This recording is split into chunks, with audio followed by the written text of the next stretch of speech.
so in this lab, what we're looking at here is kind of energy conversions, a little bit of stuff about efficiency, and a bit about conservation of energy. All right, we've got, the setup is going to be that we're going to have the wooden ramps.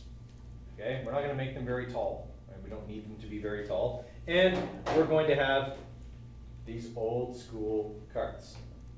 Going back to these carts, not the other ones. Okay, so these carts are simply going to go down the ramp. Okay, and then we're actually going to let them go off the end of the ramp. And that's the reason why we're not using the other carts, because I don't want them slamming down onto the floor off the end of the ramp. Okay, so these are going to go down off the end of the ramp, and they're going to roll along the floor. Okay, what we're going to be looking at in this process is the conversions of energy that occur between when we put the cart at the top of the ramp and when it finally rolls to a stop along the floor. Okay, so let's just kind of think about what's going on in that lab. What kind of energy is this thing going to start with? What kind of potential?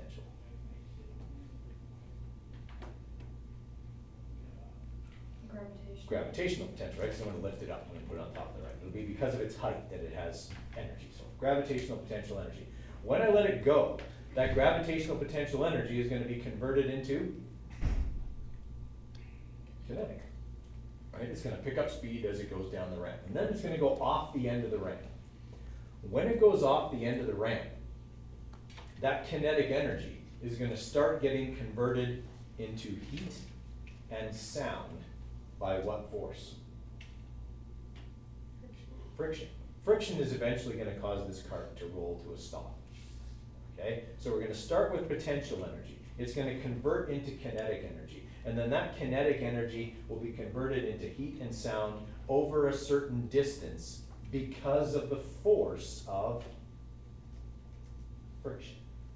Okay? So we're going to have a distance and a force. Okay? We're going to have potential energy, we're going to have kinetic energy, and that's what we're going to be looking at. Now, we're really actually only concerned with the conversion of potential into kinetic, but the only way to get the kinetic energy at the bottom is to let the cart roll to a stop after the ramp, because we have no idea how fast it's going at the bottom of the ramp. There's no sensors in here. We don't have a radar gun. We have no way to measure the speed of the cart at the bottom of the ramp. So what we're going to do instead is let that kinetic energy be converted into other forms by doing work against friction, because we can calculate work. Work is force times distance, and we're going to be able to get those numbers as the cart rolls to a stop. Okay, everyone kind of follow? So this lab really brings in basically everything from the whole unit. Okay? It talks about different types of energy. It talks about conversions of energy, about efficiency, about conservation of energy, about work energy theory. All of that kind of plays a part in this lab at some point. Okay, so does everyone kind of get the gist of what the lab's going to look like? The cart's going to go down a ramp, okay, and then it's going to roll to a stop. So we're going to have to measure a few things. What are we going to need to know in order to calculate the potential energy of the cart?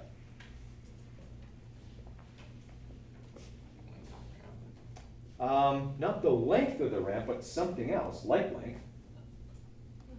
The height of the ramp. Okay, what else is in that potential energy formula besides height? Mass. We need to know the mass of these carts. Okay, what else do we need to know? Gravity. We're going to assume that's 9.81 meters per second. It's a pretty safe bet. Okay, so we'll know those things. We'll be able to calculate the potential energy of this cart when we set it at the top of the ramp. Right? If we're going to calculate the kinetic energy at the bottom, we would need 1/2 mv squared. Well, we'll know the mass, but we got no way to get v. So that's why we're going to measure and record how far the cart travels and how long it takes it to stop, because that'll allow us to calculate the force acting on it, and we'll measure the distance. Okay? That'll mean we can calculate the work it did, and that would be the kinetic energy it had at the bottom of the ramp, according to the law of conservation of energy. Okay? All right, so for this lab, the design, okay, we're comparing the energy at the top to the energy at the bottom. This lab doesn't start unless I give the cart what? If I don't give the cart potential energy, there is nothing to do in this lab. Therefore, the manipulated variable is going to be the initial energy, which is potential, of the cart.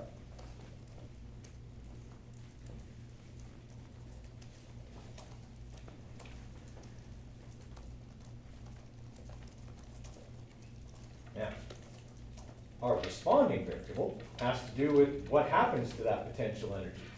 We're trying to figure out how much kinetic energy this cart has at the bottom.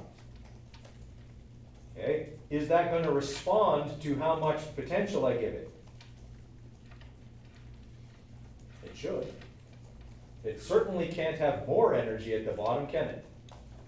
That would violate which law?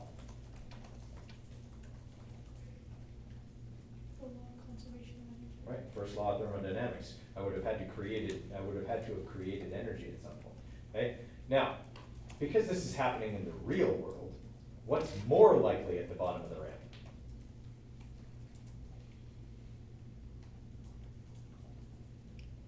Will the cart have the same amount of energy or less energy? Less, yeah, okay? Because there's no conversion of energy that's 100% efficient, and this is a simple conversion of energy. The cart's just rolling down the ramp. You'll be shocked at how inefficient something that simple actually ends up being, okay? All right, so the responding variable is going to be very simply kinetic energy, okay? Now, there's other variables that are responding as well, okay? But we're using them to calculate the kinetic energy, so we'll just say it's the kinetic energy.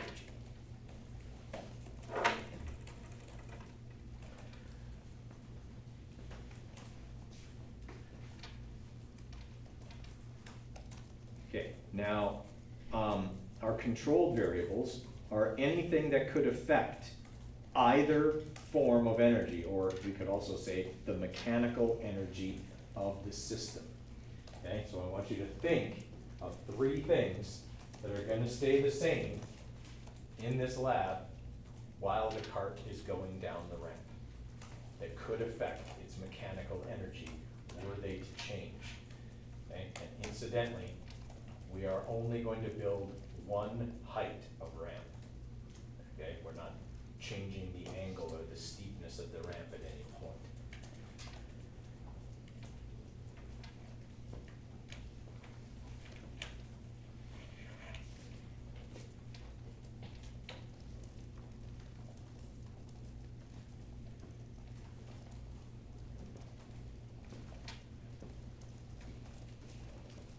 Okay, for our hypothesis, the if part needs to basically tell me the law of conservation of energy.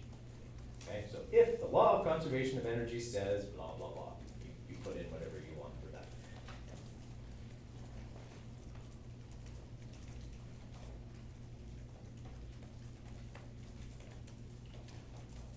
The and part, as always, is going to talk about the experiment.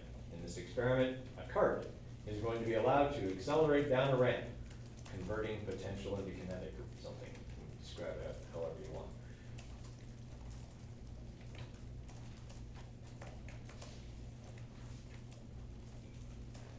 There are 2 ways you can go about the then part of your hypothesis.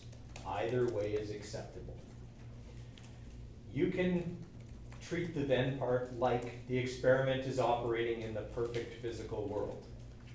You can predict your results. That would be, how is the kinetic energy going to relate to the potential energy? That's predicting your results, okay? So that's what the then part needs to be. Or you can predict your results as though we operate in the real world, which we are, okay? You tell me how the potential energy and the kinetic energy are going to compare in that situation. Either way is acceptable. When you get to your conclusion, one way will be proven correct and the other will not, okay? And that's fine. In a conclusion, you don't have to be right. And you can say, my hypothesis is rejected and here's why, and that's perfectly valid. And so there's no right or wrong way, essentially, to talk about the then part. Unless you say we're going to magically create energy. Okay? Which, even then, you could say that. It's just in your conclusion you have to say that requires magic.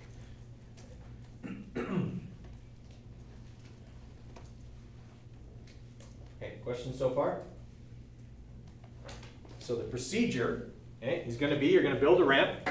The ramp does not need to be very high.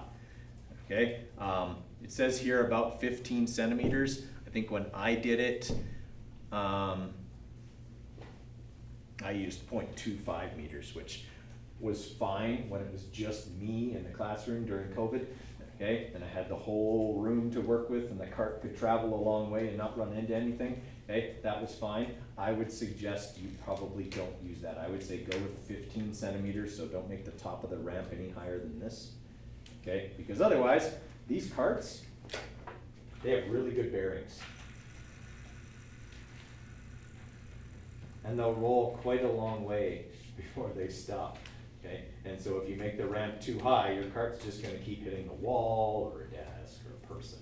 Okay, so make sure that you don't make the ramp too high, because then you're not giving it too much initial energy. Okay, we don't want it to have too much kinetic energy at the end, or we won't be able to get the results we need. Okay, all right. So you're gonna set up your ramp, okay, and you're basically just going to let the cart go down the ramp. Okay, and this is gonna be the tricky part. Okay, when the cart goes off the ramp, as soon as the cart leaves the ramp, you need to have someone in your group who starts the timer. Okay, and then they keep that timer running until the cart stops. And it has to stop on its own, it can't run into something. Okay, so it has to roll to a stop. So you start it as soon as it goes off the end of the ramp. So that's gonna be, you gotta be paying close attention. Start the timer on your phone as soon as the front wheels go off. Okay, and then you have to watch it carefully. When it finally rolls to a stop, stop the timer. You're gonna have to record the time for each trial. Okay, the other thing you're gonna need to do is mark where the cart stops. Okay, and you can do that, just grab a board marker, okay, and just put a little mark on the floor where your cart stops. Does it matter whether you mark the front or the back? It doesn't, as long as you always mark either the front or the back, okay? Mark it the same way for each trial, otherwise you got the length of the cart as a source of error, okay? And not a good error, that's a human error, okay? That's not one you want in there, okay? So either mark from the back or mark from the front, doesn't matter as long as you do it the same each time, okay? Then you'll measure how far it traveled for each of the 3 trials. I'll give you a meter stick, okay? You just have to run the meter stick from the bottom of the ramp to the mark on the floor, okay? So all we're taking is times and distances, right? Once we have all that data, then I'll talk to you about what we're gonna do with it, okay? Here's the good news, no graph. You don't have to build a graph for this lab, okay? We're just gonna do some calculations, which are just cookbook, just put the numbers in. There's 4 trials on here, we're only supposed to do. No, sorry, 4 trials. Did I say 3? Yeah. 4. Okay, so we're gonna do 4 trials. Just run it down the ramp, record the time, mark it on the floor, okay? You can do all the measurements at the end. So what I did, when I did this on the floor by myself, okay, is I put a mark on the floor and I went 1. And then I put, on the next trial, and I put 2, and then 3, and then 4, okay? And mine were all pretty close. If you got one that's a meter further than the others, okay, it shouldn't really be. All right. So, 4 trials. Height of the ramps, no more than 15 centimeters. Okay, and time and distance for each one. Okay, I'll grab some meter sticks so you can measure the distances. All right. Well, let's get to it. Okay, I mean, they're all going to be, a gram or 2 off, depending on how many chips they have out of them. But okay, generally, let's say 0.468 kilograms for the black carts, and then for the gray carts, if you had one of those ones, they are 0.572 kilograms. Okay, so if you had one of these 3-wheel jobs, okay, 0.572 kilograms is the mass of the big gray ones. Okay.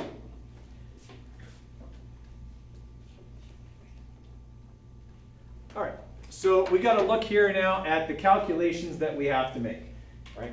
The first thing we have to do is we got to fill in this chart, and that's basically what the analysis is asking you to do, okay? The first few questions, at least, of the analysis, okay? Question number 1 says, calculate the work done in putting the cart at the top of the ramp, show your work, this will be your potential energy. So you'll see in your chart that it says not applicable, not applicable. It's basically because it was the same every single trial, and you don't need to show it 4 times and then average the same number, okay? We only really need that number 1 time. So we're gonna fill that in down here at the bottom, okay? If you see with my data here, what I did is I said, here's the mass. The one I used that day was 0.470. For you, it'll be 0.468 times 9.81 times whatever height you made your ramp, okay? How many people didn't measure the height of their ramp? It's just too easy. Okay, so when you're measuring this height, measuring from the floor to where you put the center of the cart. Would we have to convert that? Okay, so you might need to put the cart back on the ramp as well.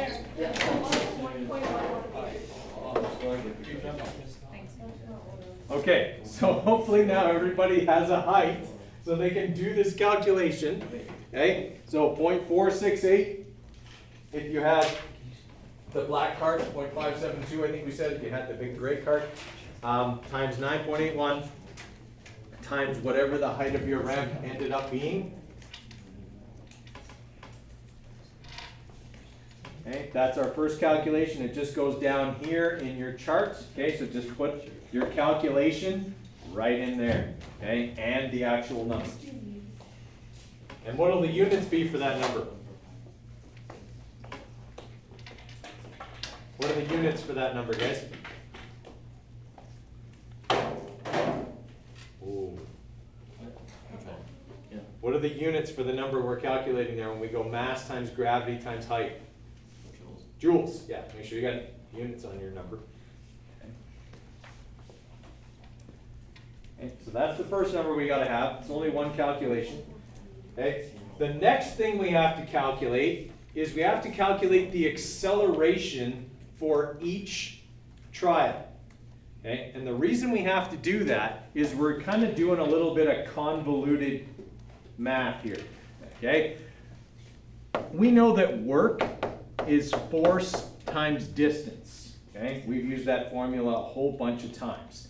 Okay, one we don't use in Science 10, but we use all the time in Physics 20, is that force is mass times acceleration. Okay, we know the mass of the cart. We're going to be able to calculate the acceleration, and we measured the distance. So force times distance can also be calculated by using MAD. Mass times acceleration times distance. Okay, that's why we have to calculate the acceleration for each trial. Here's how we do that. Okay, to calculate this acceleration, we're going to use a formula that we use in Physics 20, but we don't use in Science 10. And that is 2 times d, okay, over t squared. Okay, this will calculate the acceleration in meters per second squared. 2 times d will give me meters, t squared gives me seconds squared. Okay, so you've got to take your distance, okay, multiply it by 2, and then divide by t squared. So for this first acceleration, I would go 2 times 1.18, okay, divided by 3.5 squared, and I would get my acceleration. 2 times 1.18, okay, divided by 3.5 squared. So the acceleration for that first trial was 0.19 meters per second squared. Do we have to like write this out on a piece of paper? Yes, I'm going to want to see, yeah. Or you can just type it in. I mean, these are not, So you know. we don't need to show them. Yes, I want you to show your work, but I'm saying you could type in your work. Okay, like Oh, look, I see, I see. like if I do this in my Google Doc, okay, I can go, oh, where's my keyboard now? Now I don't get a keyboard. Fine. Two to play that game. Okay, so I can go 2 times 1.18 divided by 3.5 squared, and I can get that number to be squared by, I just want the last one.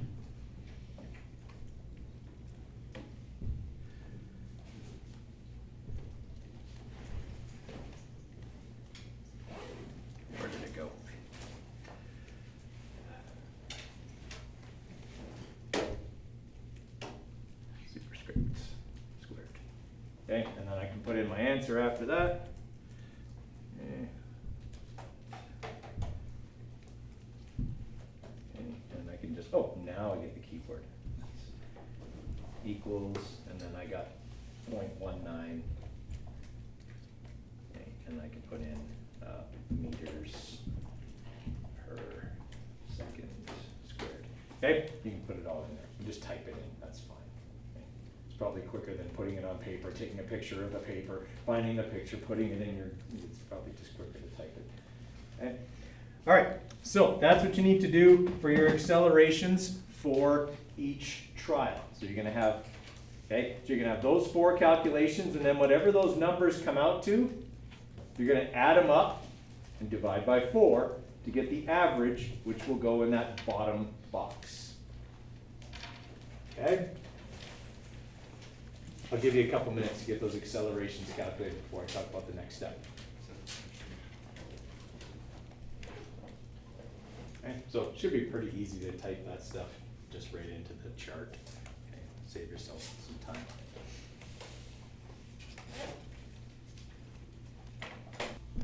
So what we're doing is calculating the kinetic energy by making it equal to the work done against friction as the cart rolls to a stop. And we do that with this formula right here.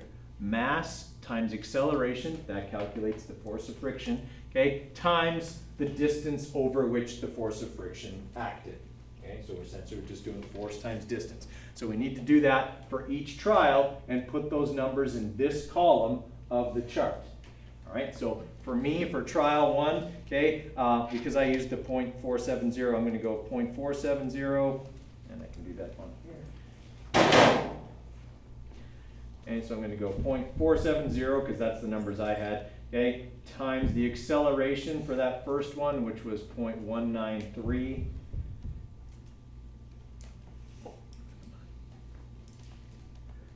Okay, so 0.193 times the distance, which was 1.18. Okay, so my kinetic energy there was 0.107 joules. Oh, I forgot to calculate my kinetic energy as well. So.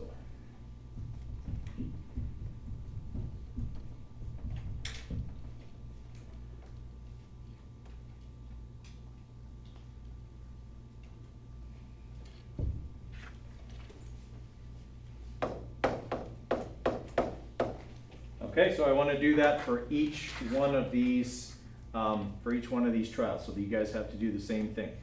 Okay, so.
Okay, so I've got my kinetic energies calculated here. 3 of them are the same number, which that's a good sign. That means I probably did something right, except for the first trial where it's quite a bit different, but that's why I'm going to average those 4 things. Okay, so I'm going to add those 4 kinetic energies together, okay, and then divide by 4 Alright, so I'm gonna have, 0.08 times three, because it's the same number three times, okay? Plus, one, or 0.107. And I'm gonna divide that by 4. Okay, so my average kinetic energy was 0.087 joules.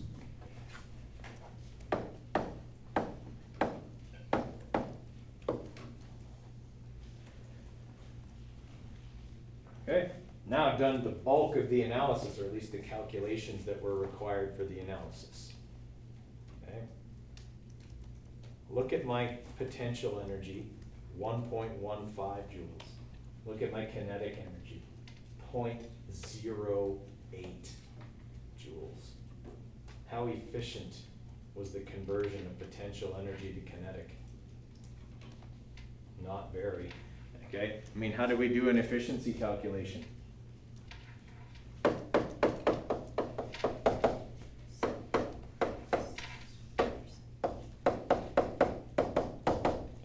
Okay, that means 0.087 divided by 1.15.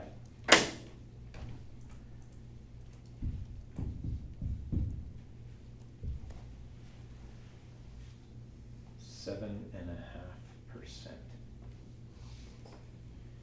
Is that kind of pathetic? Okay, now here's what I need you to think about, because this is also part of your analysis.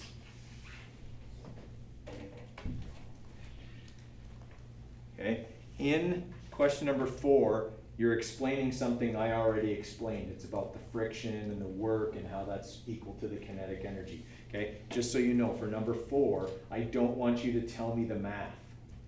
Okay, in number 4 it says outline how you determined the potential and kinetic energies of the system. Don't tell me what you multiplied together.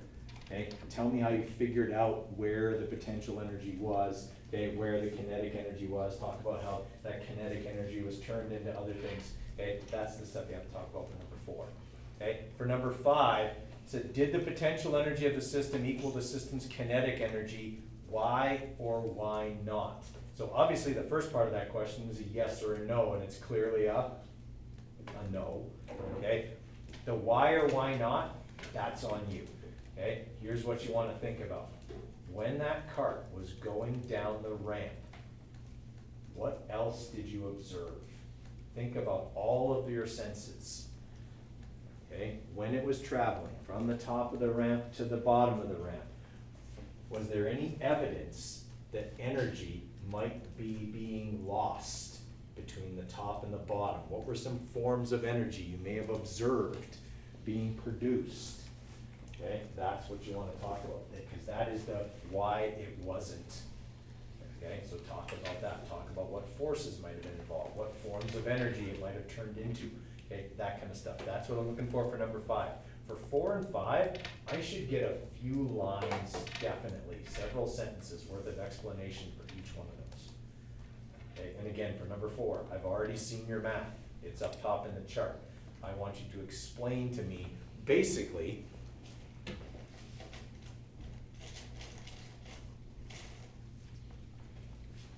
what it says right here in B. That's basically question 4. You got to put that in your own words, okay? All right, you got the rest of class to work on that lab report. Conclusion, same as always, copy paste your hypothesis. Tell me if you can accept or reject it and why. And then sources of error. For your sources of error, again, look at your controlled variables. Okay? See if there's any places in those controlled variables where error might have crept in. Okay? Questions, guys? All right, still got about 25 minutes or so. You should be able to get a pretty good chunk of this done, I would